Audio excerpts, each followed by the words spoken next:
My top 10 picks for studying ancient Egypt.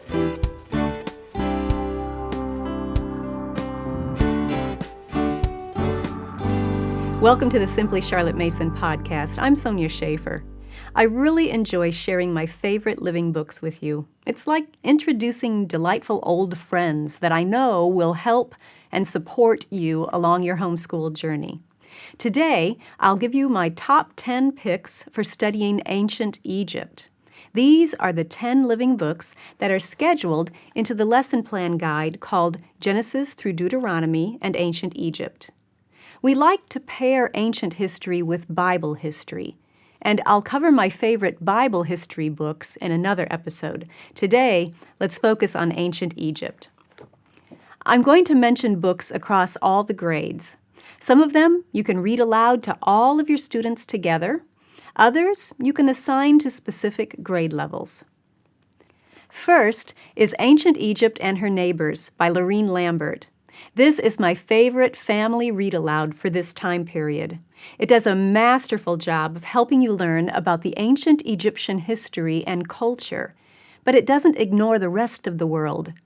It includes chapters on ancient Egypt's neighbors, too, and it tucks into each one a fascinating story about that part of the world. Your students will discover why a tiny carved cylinder was so important to ancient Sumerians. They'll ponder the puzzle of a vanished people in the Indus Valley, whose writing we still can't decipher. They will hear how a stone finger pointing to the sky in ancient Babylon influenced our system of justice today, and why writing on turtle shells assured a lasting dynasty in ancient China, and many more stories of ancient civilizations. You'll find a helpful pronunciation guide in the back. Some of those ancient names are challenging. Or you can grab the audiobook of this title. And feel free to break up the chapters into shorter sections if you need to. It's a great book for the whole family, and it's available through Simply Charlotte Mason. I'll leave a link in the show notes. The other titles I recommend for the whole family are supplemental books that elaborate on something mentioned in ancient Egypt and Her Neighbors. That's your spine book. The rest branch off of it. The Great Pyramid by Elizabeth Mann will help your family dig deeper into the topic of the pyramids. Now, there are two books on this topic that are very similar. This one, and the Great Pyramid, and this one called Pyramid by David Macaulay. Choose one or the other. I wouldn't do both. The Great Pyramid is in color with some photographs. Pyramid is black and white, but with exquisitely detailed drawings. Both tell the story of all that went into building a pyramid, why it was built, how the land was chosen, how it was built, what was put inside. Pyramid goes into more detail about the skills and equipment and engineering of the construction. The Great Pyramid is written into our lesson plans, but really you can use either book. Both are highly recommended. And along those same lines of a book that elaborates on how and why something was built is the book Pharaoh's Boat by David Weitzman. It's suitable and interesting for the whole family as well, but unfortunately, it is currently out of print. If you happen to find it at your local library or used at a reasonable price, grab a copy. Most people are familiar with the Great Pyramids as the final resting place of the pharaohs, but not everyone knows about the magnificent boats that Cheops commissioned to be built and buried near his pyramid. This book tells the story, skillfully interweaving the narrative between the original shipbuilders and the modern-day archaeologist who discovered and uncovered them. Now, if you can't find a copy of this book, don't despair. Your children will still learn a great deal from all of the other wonderful books recommended here. But if you happen to find a copy of Pharaoh's Boat, keep in mind that it's a good one too.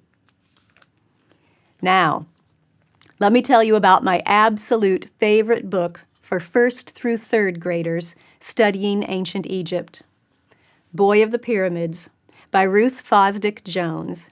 In fact, I loved this book so much that we brought it back into print. I'll leave a link in the show notes.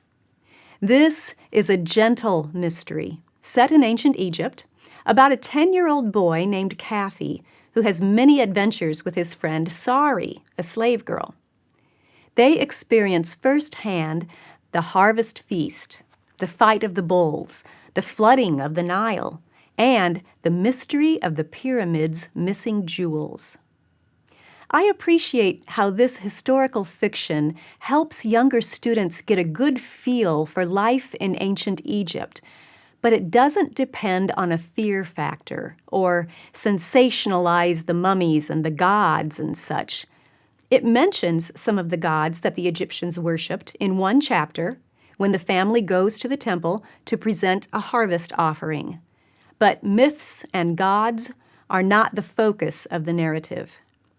Your younger children are sure to enjoy this fabulous historical fiction and retain a vivid mental picture of life in ancient Egypt. And while we're talking about historical fiction, let me tell you about The Golden Goblet by Eloise Jarvis McGraw.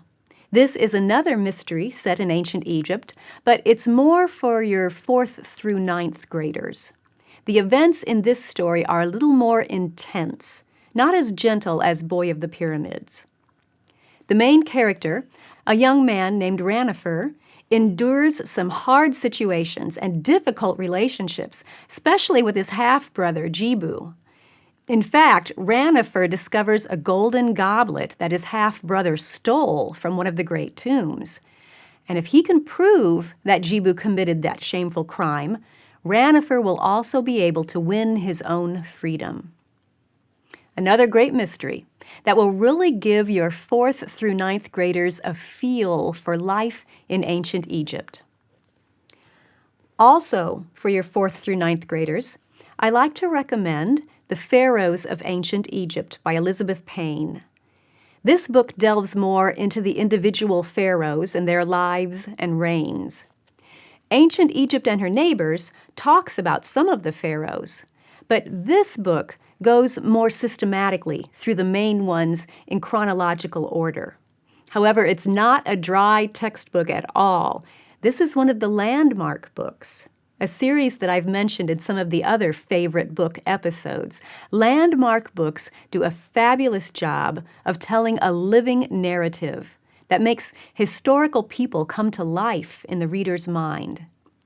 The chapters are long. You'll want to subdivide them into shorter sections. But if you combine the wider perspective of Egyptian culture and what was happening in the world around Egypt that's given in Ancient Egypt and Her Neighbors, with this more detailed look at the prominent pharaohs through the years, and then toss in some historical fiction for flavor, your students will have a wonderful living study of ancient Egypt. I have 4 more books on my list, and these are for 7th grade and up. First, The Cat of Bubastes, A Tale of Ancient Egypt by G.A. Henty. Now, some of you may recognize that author's name. Henty wrote many, many historical fiction titles across a wide range of time periods.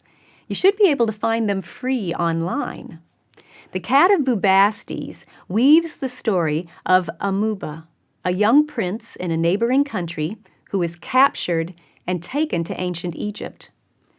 Through his time as a slave there, the reader learns much about the culture and climate and politics.